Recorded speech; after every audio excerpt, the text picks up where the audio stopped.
So good morning everyone, my name is Lalit Soni and you are watching Drishti IAS. In this live session we will be talking about the Indian Express newspaper. We will be talking about some important articles which are relevant for our examinations, and then we will be moving to the some sections of our revision, that is your fact with concept, and other than that we will also talk about geography through maps. Some map we will be discussing. Someone has suggested me in the comment box that they want me to integrate editorials. Now going for the editorial discussion itself, like it is a 1000-word of essay, we cannot go for the whole discussion over here, but what I can do is that I'll be incorporating one editorial over here every day, okay, and wherein I will be telling you that what has been talked about in the editorial, so you can read it. That will be easy for you to understand, okay. So now today we will be discussing about these things. One is the fact of the day, which we always do. After that, geography through maps. Today we will be talking about some of the passages yesterday we could not, and that is why I will be including that today, okay. Then coming to the important articles, here we will be talking about the HMPV virus, okay, human metapneumovirus. So recently there was this cases which has been there in the China, okay. So there was some kind of outbreak which was there in China, which is quite normal in the time of winters because these are influenza virus, okay. So in the winters it is quite common in China, but that has been taking a toll over there. It is impacting the children over here, and recently in Bangalore also we have seen 2 cases, okay. So now whether it is a cause of concern or not, we will be talking about that. We will be seeing that how it is different from COVID, okay, or what kind of similarities it has with the COVID. Then coming further, Dravidian link to human script, Indus script. Now when we are talking about the Indus Valley civilization, there are 2 important factors which is important. In 2024, they have actually completed 100 years of the, you can say, giving this designation, that is Indus Valley civilization by John Marshall, okay. So that was one thing. Second, now they are talking about some kind of you can say government has incentivized you can say southern states that there will be a award of nearly 1 million will be given in case you are deciphering the Indus script, okay. Now considering that, we will be seeing that what is this Dravidian link to the Indus script, we will be talking about that, okay. Then for your own read, there will be this article, or you can say this is basically your editorial which will be there, okay. I will be giving a passing reference to that. Then explanation of the practice question which was given to you in the previous lecture. Then there will be a practice question for you for today's session, okay. Now let's move further and start with the fact of the day. Before that, I would like to tell you that we are offering IAS GS foundation courses, prelims as well as mains, offline batches starting from 9th of January for English medium 6 p.m. and for Hindi medium that is 16th of January 11:30 a.m. okay. Now for more details you can call on this number that is given over here, 87501 87501. If it is not visible, you can call it from here, 87501 87501, and address is given over here, that is C171/2 Block A Sector 15 Noida. So if you are willing to go and visit the center and get yourself enrolled over there, so you can do that too, okay. Now coming to the discussion over here, fact of the day. Recently 4th century Sanskrit inscription was found in the Gilgit, which we have actually discussed yesterday, but I was kind of in a hurry because obviously we were running out of time. So a 4th century Sanskrit inscription was found in Gilgit in Pakistan occupied Kashmir. As I told you, this we are referring it as Pakistan occupied Kashmir, okay. It is part of India only. This is illegal occupation which is there. So in Gilgit they have found this inscription over here that is written in the Brahmi script, okay. Now Brahmi script is basically, when we are talking about the ancient times, we have the Kharosthi script, we have Brahmi script. So here they have found it in the Brahmi script. Now inscription found in Gilgit mentions Pushpa Singha, okay. So Pushpa Singha installing a Maheshwar Linga for merit of his guru, okay. So here 2 words are being mentioned, that is one is Pushpa Singha and Maheshwar Linga. Here name are partially lost because it is an old inscription, so nothing concrete can be, you can say, concluded from this, but these 2 names you can remember. They can ask you directly the terminology and they can ask you the question where they have found this, okay. Then earlier in 2024, 10th century Sanskrit and the Sharda script, here you can remember this Sharda script is also there.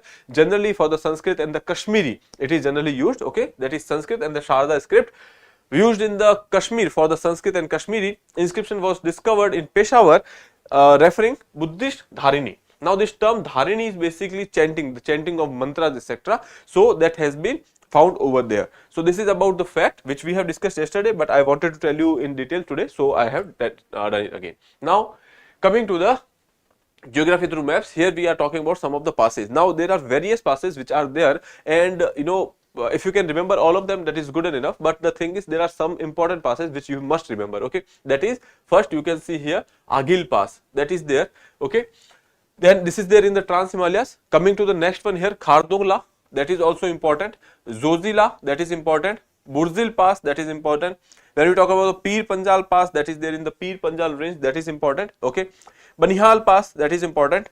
Baralachala over here in Himachal, that is Baralachala. When we are talking about these three passes, Burzil, Pir Panjal and the Banihal, that is there in Jammu and Kashmir. Okay, then coming to Baralachala, which is there in Himachal Pradesh, here you can say Rohtang Pass is there, that is also there in Himachal Pradesh, and Shipkila Pass is there, that is in Himachal Pradesh. Now these three passes are also important for you. And when we are talking about this over here, Changla, okay, Umlingla, these are the passes which are there when we are talking about this area of Chushul, etc. So that is there. Okay, here coming to the next one, here you will be seeing that Mana Pass, which is there, Niti Pass is there, Lipu Lake Pass is there. Now these passes are also important. Every state there are three passes which are important. Here you can say Burji, Pir Panjal and Banihal in Jammu and Kashmir, Baralachala, Rohtang and Shipkila, that is there in Himachal Pradesh. Here you will be seeing that in Uttarakhand we have Mana Pass, Niti Pass and Lipu Lake. These are important over here. From Ladakh area, Changla, Umlingla and Agil Pass, these are there. Okay. Now if you are talking about this Lipu Lake, you know that this is the pass basically that is you can say a contested area between India and Nepal. Recently this conflict has arisen. This pass belongs to India, or this particular area belongs to India, but when we are talking about the pass, you know that that is a gateway to some other place. But this Lipu Lake, Limpia Dhura, Kalapani, these are the contested area between India and Nepal. These areas belongs to India, but because of some kind of shift in the river course of the Kali river, that has been the issue recently. Okay. Now these are some of the passes. Now which pass is connecting which one? Now that becomes tricky over here. So that is why I have made a table. Okay. So when we are talking about the Karakoram Pass, that is there in Ladakh area, China and India, it is connecting. Then Zojila, that is also in Ladakh, Kashmir Valley, Dras and Ladakh region, it is connecting. Khardungla, that is there in Ladakh, Leh and Nubra Valley. Then coming to the next one, Banihal Pass, that is there in Jammu and Kashmir, Jammu and Srinagar. So please remember that this becomes important for you. Some remarks has been given over here. Now when we are talking about Jammu and Srinagar, we know that these are both prominent areas and we are having a highway. So Jammu Srinagar highway is passing through this Banihal Pass. Okay. Now when we are talking about this Leh and Nubra Valley, so one of the highest motorable road in the world, which is there in the Khardungla. Okay. Now when we are talking about the Karakoram Pass, that is the part of ancient Silk Route, now inactive because of the geography over there. Earlier when we are talking about, we did not have means to cross these areas. So at that point of time, when we did not have the airways, we did not have the marine routes, etc. In that time, they used to go through the harsh climate and they used to come over here. Okay, so that is there. Baralachala, that is there in Himachal Pradesh, Lahul and Ladakh. So Leh Manali highway is over there. Rohtang Pass, that is Himachal Pradesh, Kullu Valley, Lahul and Spiti Valley. So there is also a key route to Ladakh, and here Atal Tunnel, which is in nearby. Okay. Coming to the next one, Shipkila, that is there in Himachal Pradesh to Tibet, it is connecting, located on the Satluj river. Okay. Mana Pass, Uttarakhand to Tibet. Now here you can see all these things are there in Tibet. Okay, because if you look at the map over here, see, these are the passes we are talking about. So obviously these are connecting with the Tibet. Currently you can say China. Okay. So these are your passes, Mana, Niti and Lipu Lake Pass. These are there in the Uttarakhand region. So this particular image becomes important for you. If you want, you can take a screenshot. Otherwise, we will be providing the PDF. Link is there in the description. You can access the PDF from the Telegram channel. Okay.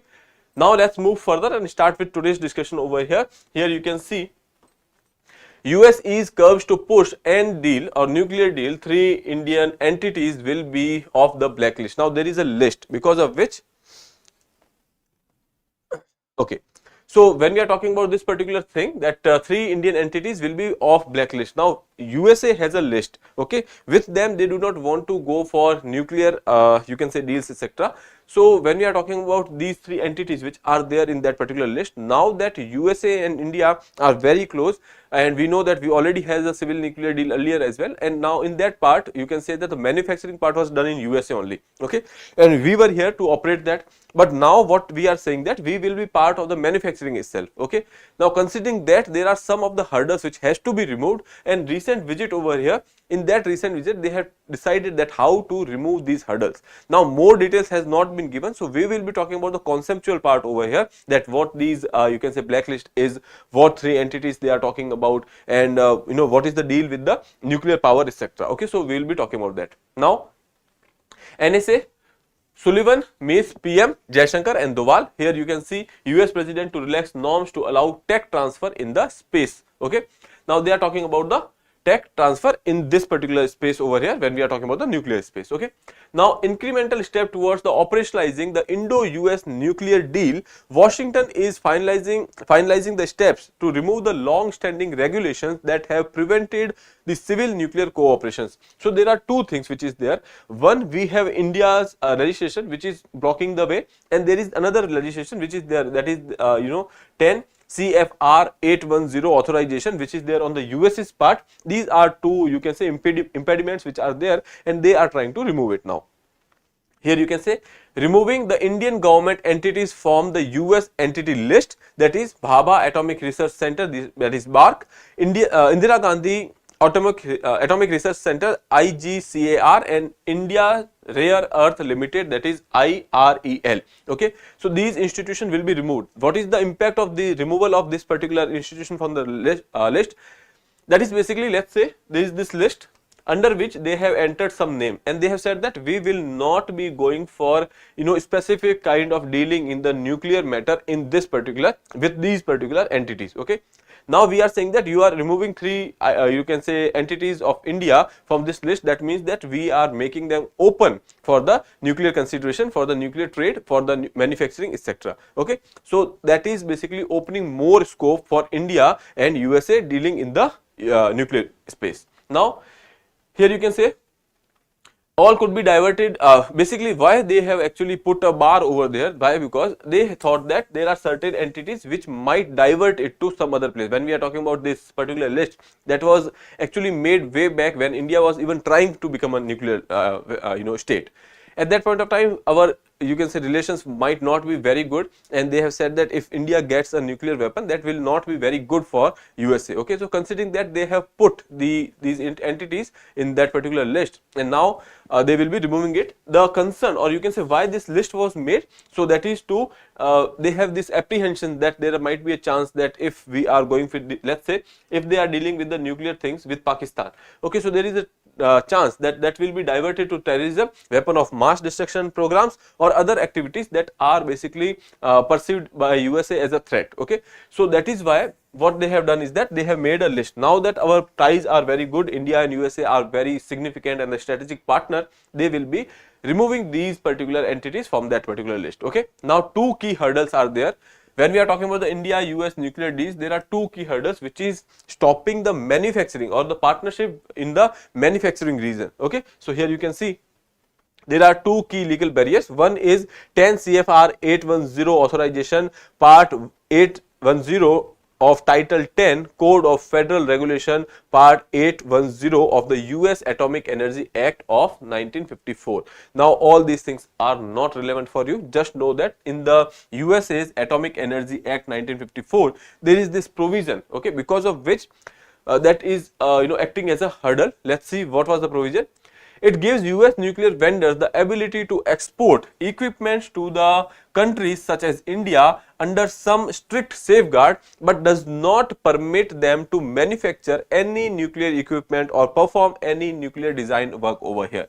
What they are saying, that you can deal with the nuclear things, you can send the components, you can actually send the materials over here, but the thing is you cannot actually, you can export the equipment, but you cannot manufacture the equipment over there. Okay, why is that? When we are talking about the manufacturing, that means that you are talking about the technology transfer. Now, if a US's company is coming to India and making manufacturing of these nuclear equipments over here, that means that you are bringing the technology itself over here. Now, that is not allowed in this particular you can say statute. They have said that you can export the equipments to countries like India, but you cannot make them part of the manufacturing. Okay, so that is there. Again, I would like to tell you that US nuclear vendors the ability to export equipment to countries such as India under some strict safeguard, but does not permit them to manufacture any nuclear equipment or perform any nuclear design work in another country. Okay. Clear impediments from the New Delhi's perspective, which wants to participate in the manufacturing value chain and the co-produce the nuclear component for the atomic power project. So, basically what India wants is that we want to be part of the manufacturing you can say chain. We want to be over here so that we can also learn these things, get advantage of these technologies, so that our atomic energy sector will boom. Okay. So, that is there. Again, coming to the next part over here, we have one act India also have, that is Civil Liability for Nuclear Damage Act 2010. Now, here one word which is clear over here, that is liability. For what? For nuclear damage.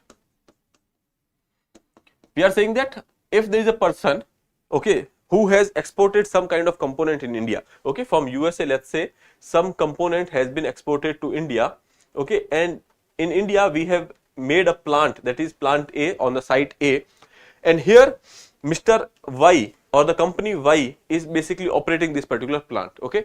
Now, some kind of mishap has happened. So, who will be responsible? So, here that company which has sent the equipment, that will be responsible. That is what the you can say provision of this particular act says, the Civil Liability for Nuclear Damage Act 2010, which says that whoever has sent the component, that person will be liable. Now, the companies in USA or the USA government, they do not want this liability. Okay, they are saying that why is that the liability of operator, the person who is operating the plant, is shifting to us. He has operated the plant, he has done some kind of you can say negligence over here, and then there is this accident which has happened. So, why is that we are responsible for that? Now, sometimes what we have see that in big deals, there might be a chance that the old technology is transferred, and because of which the accident might happen. So, considering that clause has been added over here. Now, let's see. The Civil Liability for Nuclear Damage Act 2010, which sought to create a mechanism for compensating victims from damage caused by the nuclear accident, allocating the liability and specifying the procedure for the compensation impediment by the foreign players. Okay. Now, that is considered as the impediment. Why? Because it is channelizing the operator's liability to the equipment supplier. Who was the operator over here? USA was the operator. Sorry, USA was the equipment supplier to the company A, or you can say the site A, and here operator was Mr. Y. Okay, and his liability has been transferred to the equipment supplier. So, that is what has been seen as an impediment, and because of which various US players were not interested in you can say investing in India. Okay. Now, the current trip which is talking about the you can say here when we are talking about the NSA's trip over here, they are talking about strengthening the ties, strengthening the you can say Innovation Alliance under US India Initiative for Critical and the Emerging Technology. Now, this term becomes important for you, that is ICET. Okay. Now, this is basically you can say US India Initiative on Critical and the Emerging Technologies. Okay. Critical and emerging technology. Why is that? Because obviously China is rising, China is good with the technology, and when we are talking about the emerging and the advanced technology, we do not want to left behind. That is why these two countries which are trying to check China, okay, so they are coming together in this initiative, that is India US ICET. Okay, so I hope that is clear. It addresses the concern on the both sides could have paved the way for the plant to jointly manufacture nuclear component for any new project capacity being planned for India for deploying American atomic reactors. So, basically they are saying that American atomic reactors can be manufactured in India and that they can be operationalized over here. So, that is the idea behind all these talks. Okay. Now, why is that India wants to have this? Because China is also a player when we are talking about the small reactors. Okay. So, here you can see the small modular reactors, we are doing very good on this particular front. Okay. But the thing is, what we are using over here is that we are using the you can say heavy water. Okay, heavy water we are using, and second thing what we are using is that the uranium and the heavy water which we are using for our reactors, that is a problem for us, okay, because we have to take, import them, all these things. When we are talking about the uranium, we have to import the uranium. Now that is a problem, and that is why we are saying that if we are coming with the new ideas over here. So let's see over what is the problem over here. As I told you, like India Beijing is seeing SMR, that is small modular reactor, as a tool for its diplomatic outreach in the global south. Now if you are having this SMRs, you can provide services, you can provide these modular. If you are manufacturing these SMRs, you can actually go for these exports as well. Okay, so that is the diplomatic outreach in the global south that can be increased by this. So China is also trying it. Now India's civil nuclear program has expertise in manufacturing the small reactor type 220 mega watt, that is there, which is PHWR, that is pressurized heavy water reactors. Okay, now here you can see this is heavy water reactors are there, and above, the problem for India is the reactor technology based on the heavy water and the natural uranium. PHWRs increasingly out of sync with the light water reactors. Now we are going for the PHW, that is pressurized heavy water reactors, which are there, and now there is new technology, that is light water reactors, which are there. Okay, now we are considering heavy water as of now, and which is out of sync with the light water reactors. Now if USA and India coming up with this particular new deal over here, and they are manufacturing these reactors in India, that way we can, upgrade the technology, and we can also go for the light water reactors as well. Okay, now then we can export it to the global market. So that is there. So right now, to counter China, India and USA can come together. Okay, I hope that is clear. This article you can give it a read. This particular area becomes important for you. And one more thing which is given over here, that is what is small modular reactor, which is given over here. So when we are talking about the capacity, if capacity is from 30 to 300, okay, so in that case that will be a small modular reactor. Okay, now let's move further to the next one. HMPV, the old new virus that has infected 2 infants in Bangalore. So basically recently this outbreak has happened in China, and after that now 2 cases has been registered in India, in Bangalore. 2 small kids, or you can say children, has been infected by this particular virus. Now when we are talking about the China and India thing, so one thing is clear, that last time something like that happened, we have the COVID outbreak which was there, or COVID pandemic which was there. Now considering that, we are quite cautious about this. So that is why let's talk about this particular article over here. Outbreak of human metapneumovirus HMPV in China has raised alarm globally. Several countries including India are now monitoring the virus and its spread. Director General of the Health Services reassured the public that there is nothing to be alarmed about at this present situation. Okay, but it is important that you take precautions, because it is common cold. You will be having symptoms like common cold only. Okay, requested the WHO to share timely updates regarding the situation. China said these are the respiratory infections tends to peak during the winter season. Every time that has happened. So that is what China has said. Now let's see what is this particular virus. Okay, now if you look at this human metapneumovirus, that is a common respiratory virus. Respiratory virus means that this will have some kind of implication on your breathing, that cause lower and the upper respiratory infections like cold. Okay, so that will be there. Seasonal disease, obviously we have seen that it is most prominent in winters. So it is a seasonal disease that usually occurs in the winters and early spring, similar to the respiratory syncytial virus. Okay, so that is RSV, and the flu, mostly you will be seeing that the cold and flu, these will be the symptoms over here. It is not a new virus, because it was earlier discussed in 2001 as well. US Center for Disease Control and the Prevention first discovered in 2001. Now when we are talking about the family of this particular virus, that is Pneumoviridae family, we have already seen that the name is metapneumovirus. Okay, so that is why Pneumoviridae family which is there, and it is from the RSV, which we have already seen, that is having implications on the respiratory system. Then it is an RNA virus. When we are talking about the RNA virus, what is the implication? That they can go for the mutation very fast. If a virus can go for the mutation very fast, that means that can develop resistance against the drug as well. Okay, now considering that, every time you will be seeing that right now when we are talking about the treatment that is similar to the common cold. Okay, so that can be a thing. Mutation potential is very high of this particular virus. Here we are saying that HMPV is not a new virus. It was first identified in 2001. It related to the avian metapneumovirus. Avian, as I told you, this is starting from bird. Okay, so that is there. Variety of symptoms in a different birds can be seen. That was there.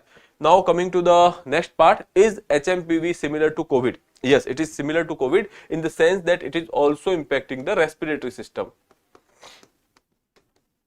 Okay, now coronavirus disease or the COVID-19 is an infection disease which is caused by the SARS-CoV-2 virus. This is important. Last time we have talked about it. It was various, it was in news for various reasons. Then both viruses are respiratory diseases in people of all ages. We have talked about that. Now, if we are talking about the symptoms, symptoms are also similar: cough, cold, nasal congestions, and shortness of breath. Okay.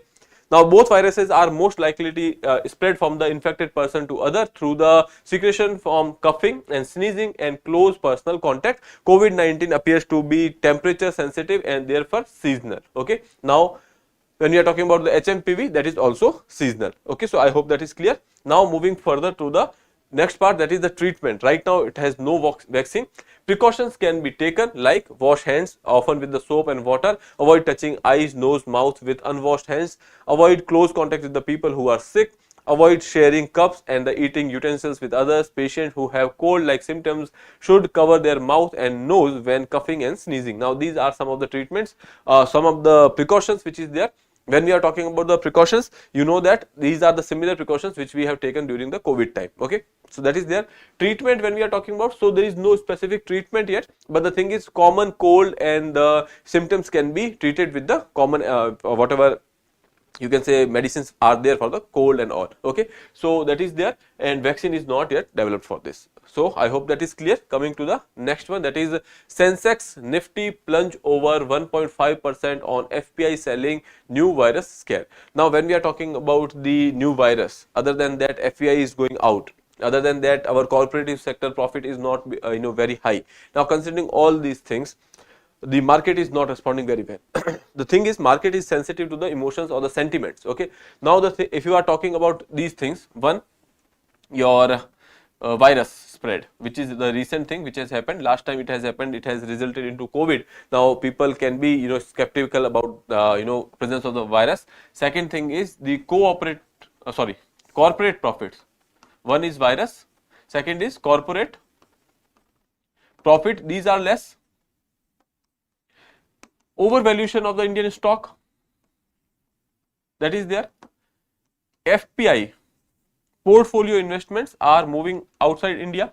Okay, so these are some of the reasons because of which market is being skeptical, and because of which recently we have seen that there is a Sensex which is dropped by 1.59% and Nifty has fell by 1.62%. Okay, so that is you can see the market has fallen. Now we will be seeing that why it has happened. Now here this is, we have already discussed, domestic stock market witnessed a sharp decline on Monday. Sensex and Nifty fell by 1.6% on the concerns over the outbreak of the human metapneumovirus, muted corporate earnings during the third quarter, and the continued selling by the foreign portfolio investment. So that is, we have already been seeing. Okay, now we have talked about the HMPV, that because of which also people are skeptical.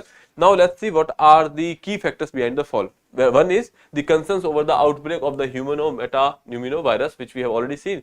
Weak corporate earnings forecast for the third quarter. Now, if weak corporate earnings are there, that means that profit will be less. If profit is less, there will be less dividend to the shareholders. Okay, so that is why they are being skeptical. Continued selling by the foreign portfolio investments. We have seen that USA is offering better returns right now because of the recent elections over there. We have seen that there are high chances that the yield of the bonds over there, that will be high, and there are positive sentiments with respect to the elections of the USA's president over there, because he is having this protectionist policies or the American first policy, and considering that there will be this investment which will be attracted by USA, because obviously they are giving more returns. Okay, so that is some of the reasons because of which we are seeing that the market is falling in India. Two cases of HMPV detected. We have talked about this, so you don't have to worry about it. Now, fears of the virus impacting the economy have worsened the market sentiments. That is the case. We have seen that during the COVID time also we have seen a fall in the market, and similarly if this outbreak is not contained, that can happen this time also. Now, Trudeau announces plan to step down to stay PM till Liberals names a new leader. Now, recently the Canadian Prime Minister has said that he will be resigning from the post, and till the time they are coming up with a new name or the new face, till the time he will be the Prime Minister. Okay. Now, Canadian Prime Minister announced on Monday that he will step down as leader of the ruling Liberals after 9 years in office, but will stay on this post until the party chooses a replacement. Okay. He has been actually in the office in 2015. He has won the election 2 times. That is there. Okay. He will still be a president. We have seen that when USA President Donald Trump will be coming into power, Donald Trump has threatened of this tariff. They have said that they will be putting tariff on Canada as well. So I guess he has not left anyone. They are threatening India, they are threatening China, they are threatening now Canada as well. So let's see. Then when we are talking about his career, as I told you, from November 2015 he was there in the office. Okay, so that is there. And recently in the recent past, the popularity has been dropping because of the various domestic issues. Other than that, also some of the foreign policy instances on which that particular popularity is being declining. Okay, now here you can see Canadian Prime Minister Justin Trudeau announced his decision to step down. He will remain Prime Minister until new leader is chosen, and he has cited internal party battles and the poor public opinion for reason for his decision. Now, what are the implications for India? That is important for us. Whatever that was a news. That is the implication which is important for us. Now, reset in the relations, because recently we have seen that because of the issues of the Khalistani separatist killings, etc., there was or other than that, the freedom of speech related issues, there was some kind of strains or the ties, strains or the tensions which were there in the India-Canada ties. So, if there is a new leader which will be there, so there is an opportunity to improve the strained ties over the issues like Khalistani separatism and the diplomatic spats. Coming to the next one, trade boost. So, potential acceleration of CEPA, Comprehensive Economic Partnership Agreement negotiation, and enhance Canadian investments in India. Because of these particular issues, strained ties, we have seen that there was this decline in the Canadian investments. So, there might be a chance that that will happen again. Okay, geopolitical cooperation, better alignment on the Indo-Pacific strategy under a new leader. Diaspora concerns we are talking about because of these Khalistani separatism which is increasing over there, or you can say Khalistani influence which is increasing over here, because of which also the Indian diaspora, okay, which was kind of feeling a little bit low over the sentiments in Canada. Likely reduction in the Khalistani influence, easing the tensions for the Indian diaspora in Canada. Next one, global cooperation. When we are talking about the issues like climate actions and the technology, there can be, we can see the new cooperation with Canada over here. Diplomatic pragmatism, a chance for pragmatic engagement over the ideological conflicts which we have seen in the past. Okay, so these we are looking at the positives as of now, because we are not sure that which leader will be there. So obviously, if there are public sentiments which are against the you can say foreign policy instance of the current prime minister, there are high chances the next one will be having a different stance over there. Okay, so that is why these are the implications which is there. Now, how 1 million prize for deciphering Indus Valley script is a chapter in Stalin government's Dravidian narrative. Now, I will not go into the political part of it. Okay, we will be focusing on the Indus script and the link with the Dravidian script. Now, when we are talking about the Indus script, we know that there was a script, okay, because we have the seals, we have other some of the evidences which suggest that there was some kind of script which was there, but that has not been deciphered. We do not know what has been written over there. Okay, we cannot find out that what these symbols are meaning. Okay, now the Tamil Nadu Archaeological Department findings suggest the connection between the Indus script symbols and the Tamil Nadu's graffiti marks. Okay, now there are evidence in the sites like Keladi, etc. So considering that the archaeological department over there, they have somehow come up with some kind of connections. Okay, now considering that they have actually given this particular prize, that if someone is able to decipher this, that will enhance the history of the state, as well as the link will be established between the Dravid you can say history and the ancient Indian history of the Indus Valley civilization. Okay, so that is why that particular prize has been announced. Now, Kiladi excavation sites that dated to the Sangam era Tamil culture strengthens the argument for a Dravidian linguistic link. They are saying that there is some kind of Dravidian linguistic link which was there with the Indus script. Okay. Now here you can see some of the important things which has been seen. The studies of 1500 ancient graffitis marks in the Tamil Nadu show similarities with the Indus script which is there. Then coming to the next one, that is the comparative analysis of the Kiladi artifacts dated to the 6th century BCE with the Indus seal indicate that there is a cultural continuity which is there. Okay, so that is cultural continuity which is there from the Kiladi artifacts. Now that is why this particular area or this is the particular site becomes important for you. Now if they are asking you that which time or which era the sites is formed, so that is basically from the 6th century, or you can say even before Sangam era can be seen from these particular sites. Okay.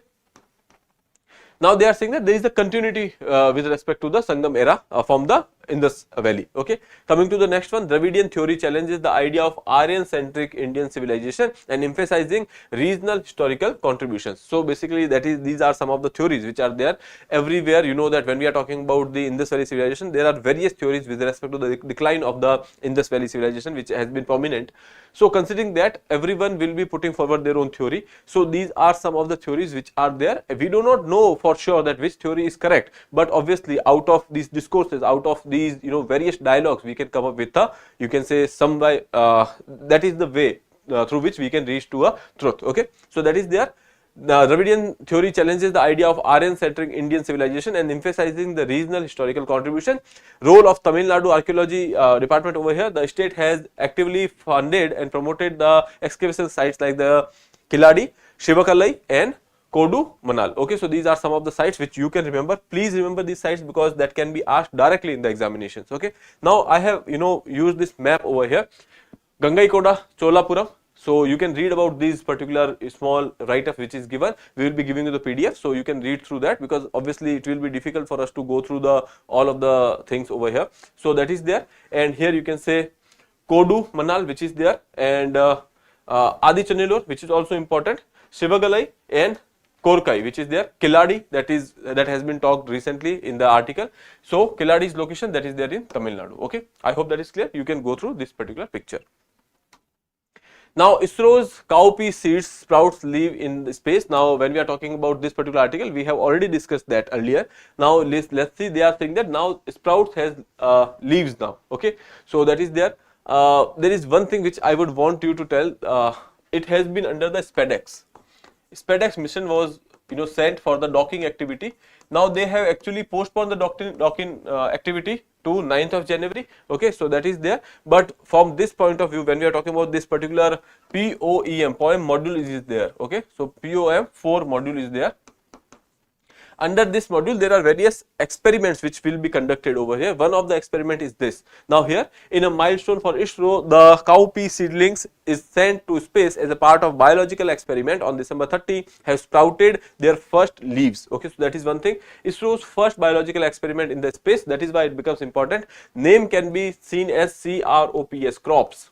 Okay, so that is important over here. Compact research module for orbital plant studies. Okay, so this please remember, they can directly ask you that crop is related to which of the following option. So that is there. Compact research module for the orbital plant studies, an automated platform designed to cultivate and sustain plant life in the microgravity environment of the space, which we have already talked about in the previous sessions. Okay, now that has been developed by Vikram Sarabhai Space Center, and the module where experiment is being taken place, that is ISRO's POEM 4 module. This accomplishment not only demonstrates ISRO's ability or the capability to grow plants in the space, but also provide valuable insights for the future long duration missions. The success of the crops experiment marks a promising step toward the sustainable human presence in the space. Okay, so that is, they are saying that if we are going for the long term missions in the space, so that can be, you can say, important for us that we can grow crops in the space as well. Okay, I hope that is clear. Coming to the next one, passing reference to your editorial. As I told you, we will be taking one editorial and I will be giving you a passing reference. Why passing reference? Because it will not be able to go through such big editorials. Okay, now this has been written by some of the prominent leader. One of them is Yogendra Yadav as well. So you can mention such names in your examination. This is related to the MSP. Recently, you know that the farmers protests are going on for the, you can say, giving a legal status for the MSP. So here, legal guarantee minimum support price, that is MSP. What is MSP? MSP is the price at which government procure the farm produce. Okay. Now this is not compulsory all the time. So that is why, and you know, there are some of the delay. Even if government is taking the produce, there are some of the delays which are there, and because of which farmer has to go to the market and, you can say, sell these you can say crops over there. Now these are some of the concern, and that is why they are saying that there should be a legal guarantee. Now in this particular article, they have actually favored, okay, it has challenges the argument that such a guarantee is financially infeasible. Okay, so they have, you know, somehow tried to explain you that it is not infeasible, it can be done. Okay, outlines the necessity for the agricultural sustainability. Now when we are talking about the agricultural sustainability, that is important considering the kind of environment we are living in, considering the impact of the climate change, etc. So sustainable agriculture is important, and so is to, you can say, make sure that the farmers are secure from the incomes front. Okay, so that is why they have made some of the points over here which we will be discussing. Operational feasibility, they have said that if you are going for the policy reforms, so operational feasibility is there. Okay, then coming to the next one, financial feasibility, costs are manageable within the fiscal framework. Okay, so they are saying that if you are having a operational feasibility, or if you are having the policy level reforms, so it is feasible for you to go for the fiscal feasibility as well. Then coming to the next one, stabilizes rural income, reduces migrations, and the curbs inequality. Now they are talking about the three things over here. One is the rural income, mostly that is the farmers income. Coming to the next one, reduces migration, farmer will be staying in the, you know, if they are having the normal source of income, they will be staying in their own place, and curbing the inequalities, income distribution can be better over here. Okay, governments act as the buyer of the last resort when the market prices fall below MSP. Now that is the legal guarantee they are asking. If the market prices are going below MSP, then government should be the one who will be buying the farm produce, which has been talked about over here. Now promotes fair market practices and encourages private buyers to offer competitive prices. Now if government says that if no one is taking the produce, we are taking it at a MSP, so obviously the market has to offer prices which are somewhere around MSP. Okay, so here you can say that somehow you are ensuring fair prices. So that is there. Then coming to the next one, addresses systematic inequities and ensure livelihood security for the marginal farmers, because you are talking about the income equality and you are ensuring the rural income. Okay, so that is about this article. You can go through this article. These are some things which you can mention in your answer writing. Okay, so these are some statements which you can directly mention in your answer writing. Okay.